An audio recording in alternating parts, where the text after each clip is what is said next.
بسم اللہ الرحمن الرحیم صلی اللہ تعالی علی حبیبہ محمد وعلی وسلم۔ حضرت سیدنا امام بخاری صاحب رحمۃ اللہ علیہ نے باب قائم فرمایا، باب من بدا بالحلاب او الطیب عند الغسل، غسل کے وقت حلاب یا خوشبو سے شروع کیا جائے۔ حلاب برتن ہے اور جس برتن میں دودھ دھویا جائے اس کو حلاب کہتے ہیں۔ ظاہر ہے کہ برتن تو چاہیے پانی کے لیے، اور اسی طرح غسل کے وقت اگر کوئی خوشبو وغیرہ لگا لی جائے تو اس میں کوئی حرج نہیں ہے، صفائی کے لیے جتنا انتظام ہو جائے بہتر ہے۔ حضرت ام المؤمنین سیدہ عائشہ صدیقہ رضی اللہ تعالی عنہا روایت کرتی ہیں، نبی پاک صلی اللہ علیہ وآلہ وسلم نے جب غسل جنابت فرماتے تو آپ حلاب کی مثل کوئی برتن وغیرہ منگوا لیتے۔ برتن جس طرح آج تک بالٹی مگا یا کوئی چیز منگوا لیتا ہے نا بندہ غسل کے لیے، نبی پاک صلی اللہ علیہ وآلہ وسلم جب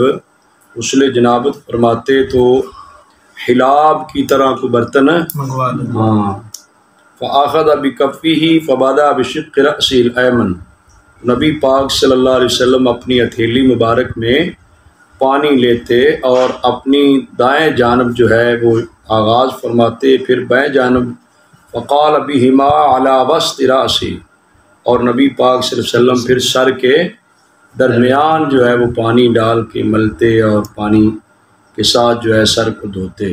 یہ ہے نا دائیں بائیں پھر سر پہ، غسل کے دوران دائیں جانب پانی ڈالا جائے، بائیں جانب ڈالا جائے، پھر سر پہ ڈالا جائے، پورے جسم پہ پانی بہانا غسل کے لیے ضروری ہے نا۔ حضرت سیدنا امام بخاری صاحب رحمۃ اللہ علیہ نے باب قائم فرمایا، باب المضمضۃ والاستنشاق فی الجنابہ، جنابت میں کولی کرنا، غسل جنابت میں کولی کرنا اور استنشاق ناک میں پانی چڑھانا۔ وضو کے اندر بھی المضمضہ والاستنشاق موجود ہے، لیکن غسل کے اندر جو المضمضہ یعنی کولی کرنا والاستنشاق ناک میں پانی چڑھانا یہ فرض ہے نا، یہ فرق ہے وضو اور غسل میں، سمجھ آ رہی ہے؟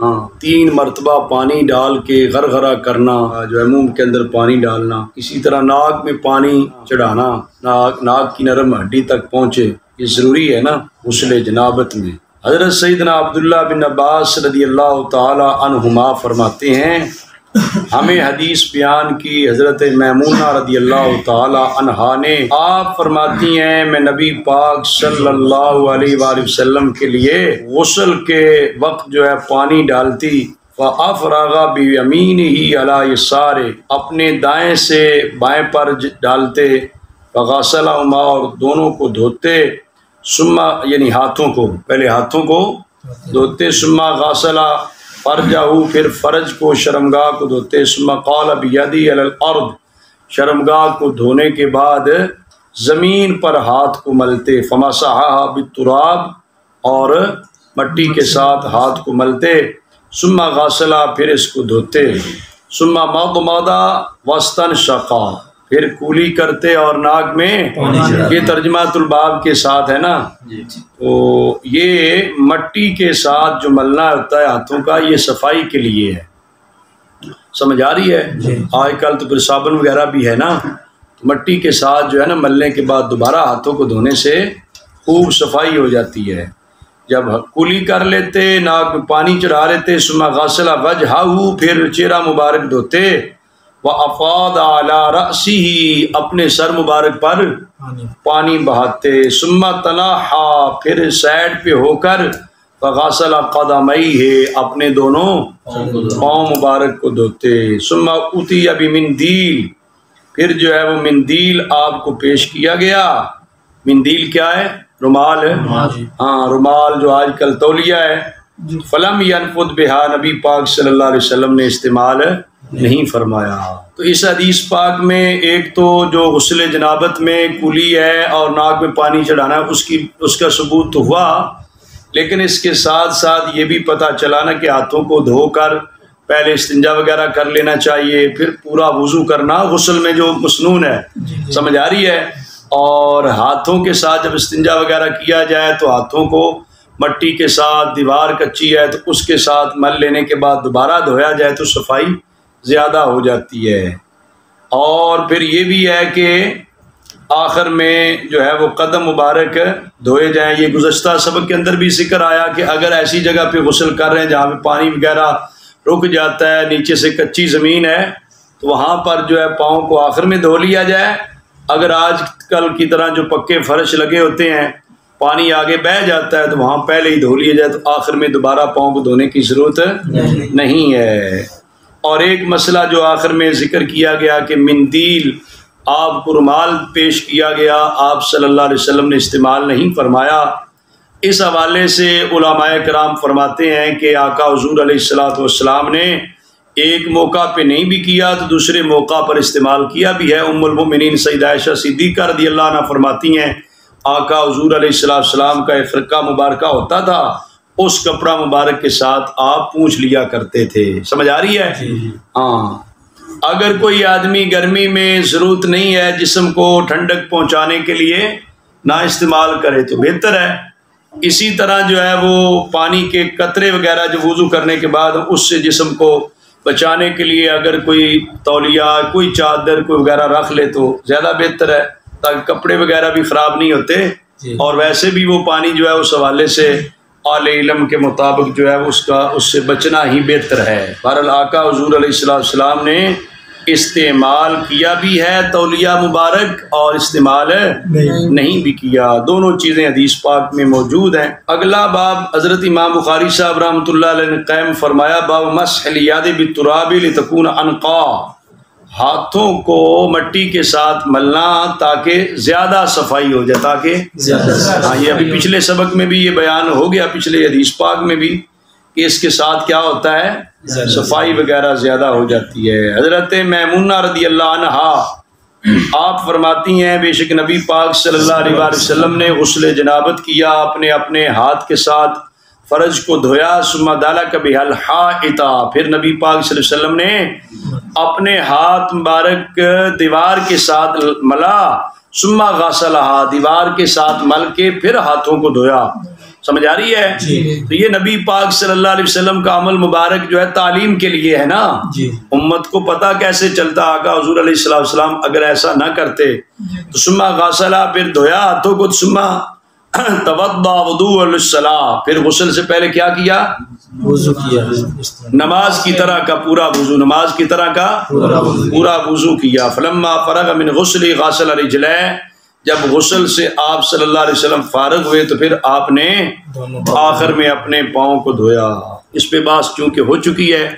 اگلا باب ہے جی، هل يدخل الجنب يده في الاناء قبل ان يغسل اذا لم يكن على يده قذر غیر الجنابہ، کہ کیا جنبی آدمی اپنے ہاتھ دھونے سے پہلے برتن میں ڈال سکتا ہے جب اس کے ہاتھوں پر کوئی گندگی نجاست سوا جنابت کے، دوسرے لفظوں میں جنبی ہوا نا، تو جو جنابت کی وجہ سے ایک بندے کو نجاست ہوتی ہے، سمجھ آ رہی ہے، جنبی آدمی کے لیے جو حکمی نجاست ہے، ظاہری طور پر تو نجاست نہیں لگی تو کوئی نہیں نہ ہوتی ہاتھوں پر، تو اب یہ ہے کہ جنبی آدمی جو ہے یہ ہاتھ دھونے سے پہلے برتن میں ڈال سکتا ہے جب اس کے ہاتھ پر اور کوئی نجاست نہ لگی ہو۔ تو پہلے کیا پڑھا ہے آپ لوگوں نے؟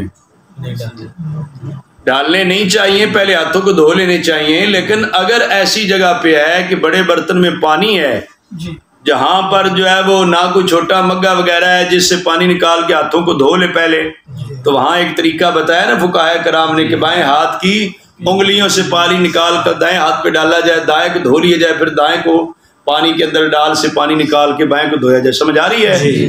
ہاں، تو یہ ہے کہ وہ جنابت کے سوا اگر اور کوئی نجاست نہیں لگی ہوئی تو پھر جو ہے اپنے ہاتھوں کو آدمی برتن میں بوقت ضرورت دھونے سے پہلے داخل کر سکتا ہے۔ حضرت ابن عمر رضی اللہ تعالیٰ عنہ بھی فرماتے کہ دونوں نے اپنا ہاتھ مبارک جو ہر ایک نے پانی والے جو پانی تھا اس کے اندر ڈالا، ولم یغسل، دھویا نہیں تھا، پھر وضو کے پھر انہوں نے، ہاں ظاہر ضرورت کے تحت جو ہے اس طرح کیا جا سکتا ہے نا۔ ابن عمر اور ابن عباس رضی اللہ عنہما بھی کوئی حرج نہیں جانتے تھے اس سے جو غسل جنابت کے چھینٹے پڑتے ہیں، بما ينتادح من غسل جنابت کا کیا مطلب ہے بھائی؟ ہاں، جو غسل جنابت کرنے کی وجہ سے چھینٹے پڑ جاتے ہیں، بالٹی میں ہی بندہ غسل کرتا ہے تو غسل کرتا ہے ساتھ چھینٹے وغیرہ تو پڑ سکتے ہیں نا۔ اب یہ غسل کے دوران کے جو چینٹے ہیں یہ ایسے اگر پڑ جاتے ہیں تو اس کے ساتھ جو ہے وہ نجاست نجس نہیں کہا جائے گا. سمجھ آ رہی ہے؟ پانی کو بھی اور نجس نہیں کہا جائے گا. کپڑوں پہ پڑتے ہیں تو کپڑوں کو بھی نجس نہیں کہا جائے گا. حضرت ام المؤمنین سیدہ عائشہ صدیقہ رضی اللہ عنہ فرماتی ہیں میں اور نبی پاک صلی اللہ علیہ وسلم ایک ہی برتن سے غسل کر لیا کرتے تھے. ہمارے ہاتھ یکے بعد دیگرے برتن میں داخل ہو رہے ہوتے. یکے بعد دیگرے تختلف ایدینا فیہ، برتن میں باری باری یا یکے بعد دیگرے داخل ہو رہے ہوتے تھے. اس پہ کل بھی کے سبق میں بھی پڑھا ہے کہ میاں بیوی کا آپس میں ایک ہی برتن سے غسل کرنا جو ہے اس میں کوئی ممانعت نہیں ہے. حضرت ام عائشہ صدیقہ رضی اللہ عنہ فرماتی ہیں کہ کان رسول اللہ صلی اللہ علیہ وسلم اذا اغتسل من الجنابہ غسل یدہ، نبی پاک صلی اللہ علیہ وسلم جب غسل جنابت فرماتے تو پہلے اپنے ہاتھوں کو دھو لیتے. اگلی روایت حضرت ام عائشہ صدیقہ رضی اللہ تعالی عنہا سے کنت اغتسل انا والنبی صلی اللہ علیہ وسلم من اناء واحد من جنابہ، یہ وہی بات ہے نا. آگے حضرت انس بن مالک رضی اللہ تعالی کی روایت جو ہے کان نبی صلی اللہ علیہ وسلم والمرأة من نسائہ یغتسلان من اناء واحد، نبی پاک صلی اللہ علیہ وسلم اور آپ کے ازواج مطہرات رضی اللہ عنہن میں کوئی زوجہ محترمہ آپ کے ساتھ ہوتی اور ایک ہی برتن میں غسل فرما لیا کرتے. باب من افرغ بیمینہ الی شمالہ فی الغسل، غسل میں دائیں ہاتھ کو جو ہے وہ دائیں ہاتھ کے ساتھ پانی لے کر بائیں پر ڈالا جائے. سمجھ آ رہی ہے؟ اور دائیں پہ ڈالا جائے پھر دائیں سے لے کر بائیں پہ ڈالا جائے. تو حضرت ابن عباس رضی اللہ عنہ حضرت میمونہ بنت حارث رضی اللہ عنہ سے روایت کرتے ہیں کہ آپ فرماتی ہیں میں نے رسول اللہ صلی اللہ علیہ وسلم کے لیے غسل کے لیے پانی رکھا وسترتہ، اور میں ستر کرنے کے لیے کھڑی ہوگی. سمجھ آ رہی ہے بھائی؟ اور غسل آدمی کر رہا ہو تو آدمی اس طرح کھڑے ہو جائے کہ بیک میں وہ ہے تو اس طرح کیا ہو جائے منہ دوسری طرف کر کے یہ کیا ہو جائے کہ لحاظ سے سترے کا کام دے دے پردے کا. فرماتی ہیں میں اس طرح کھڑی ہو گئی، حضور علیہ السلام کے لیے غسل کا پانی رکھا، فصب علی ید، نبی پاک صلی اللہ علیہ وسلم نے اپنے ہاتھ مبارک پر پانی ڈالا، فغسل مرہ او مرتین، راوی کہتے ہیں ایک مرتبہ یا دو مرتبہ. ہاں راویوں میں حضرت سلیمان راوی کہتے ہیں میں نہیں جانتا کہ کیا حضرت سالم صاحب نے الثالثہ ذکر کیا یا نہ کیا، تیسری بار کا ذکر کیا یا نہ کیا. ثم افرغ بیمینہ الی شمالہ، پھر دائیں ہاتھ کے ساتھ پانی لے کر بائیں پہ ڈالا، فغسل فرجہ، پھر شرمگاہ کو دھویا، ثم دلک یدہ بالارض او بالحائط، پھر جو ہے نا استنجا کرنے کے بعد ہاتھ کو مٹی کے ساتھ یا دیوار کے ساتھ ملنے کا کیا مطلب ہے تاکہ ہاں صاف زیادہ ہو جائے. ثم تمضمض واستنشق، پھر نبی پاک صلی اللہ علیہ وسلم نے کلی مبارک کی اور ناک میں پانی چڑھایا. وغسل وجہہ ویدیہ، نبی پاک صلی اللہ علیہ وسلم نے اپنا چہرہ مبارک اور دونوں ہاتھوں کو دھویا. وغسل رأسہ، اور سر مبارک دھویا. ثم صب علی جسدہ، پھر نبی پاک صلی اللہ علیہ وسلم نے پورے جسم مبارک پہ پانی بہایا. ثم تنحى، پھر الگ ہوئے. فغسل قدمیہ، الگ ہو کے دونوں پاؤں مبارک کو دھویا. اور اس میں فرماتی ہیں عائشہ صدیقہ رضی اللہ عنہ، توجہ کریں نا، حضرت میمونہ بنت حارث سے یہ روایت ہے. آپ فرماتی ہیں کہ جب آقا حضور علیہ الصلوۃ والسلام نے پاؤں مبارک کو بھی دھو لیا، فناولت خرقہ، میں نے رومال مبارک پیش کیا جو پچھلی روایت میں بھی آپ نے دیکھا. فقال بیدی ہکذا، نبی پاک صلی اللہ علیہ وسلم نے ہاتھ مبارک کے ساتھ اشارہ فرمایا.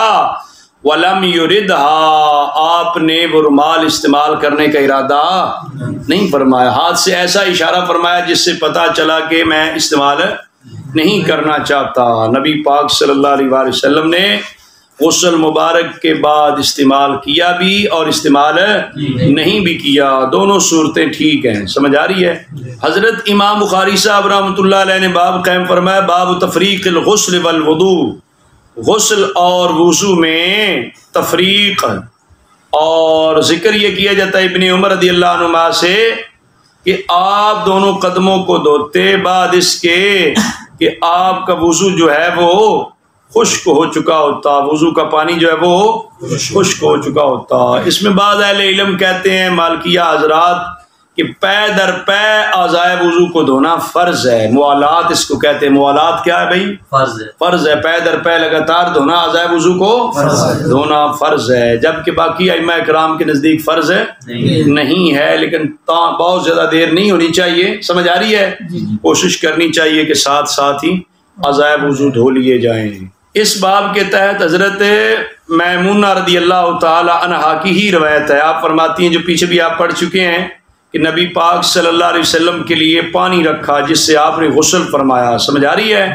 ہاں. یہ ازواج مطہرات رضی اللہ عنہن کتنی خوش نصیب تھی، انہیں براہ راست خدمت رسول صلی اللہ علیہ وسلم کا موقع میسر آتا تھا. آپ فرماتی ہیں میں نے نبی پاک صلی اللہ علیہ وسلم کے لیے غسل کے لیے پانی رکھا تاکہ غسل فرمائیں، تو آپ صلی اللہ علیہ وسلم نے اپنے دونوں ہاتھ مبارک پہ پانی ڈال کر فغسلہما مرتین مرتین، نبی پاک صلی اللہ علیہ وسلم نے دو مرتبہ جو ہے نا ہاتھوں کو دھویا. او ثلاثا ابھی کہتے ہیں یا 3 مرتبہ. 2 مرتبہ بھی ہے، 3 مرتبہ. یہ پیچھے بھی آپ کتاب الوضو میں بھی پڑھ چکے ہیں نا. اعضائے وضو کو ایک مرتبہ دھونے کا بھی ہے، 2 مرتبہ بھی، 3 مرتبہ بھی. سنت تو 3 مرتبہ ہے، لیکن ایک دھونے سے بھی تو فرض تو ادا ہو جاتا ہے، لیکن 2 جو ہے یہ کفایتی ہے. سنت 3 مرتبہ ہے. سنت تو یہاں پہ 2 مرتبہ کا ذکر یا بھی کا شک یا 3 مرتبہ.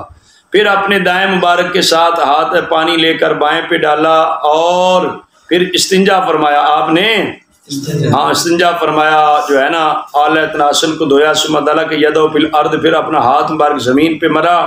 ثم تمضمض واستنشق، پھر کولی کی اور ناک میں پانی چڑھایا. ثم غسل وجہہ ویدیہ، پھر نبی پاک صلی اللہ علیہ وسلم نے چہرہ مبارک اور دونوں ہاتھوں کو دھویا. ثم غسل رأسہ ثلاثا، پھر نبی پاک صلی اللہ علیہ وسلم نے سر مبارک پہ 3 مرتبہ پانی ڈال کے اس پانی بہایا، سر مبارک کو دھویا. ثم صب علی جسدی، صب علی جسدی کا کیا مطلب ہے؟ پورے جسم مبارک پر پانی بہایا.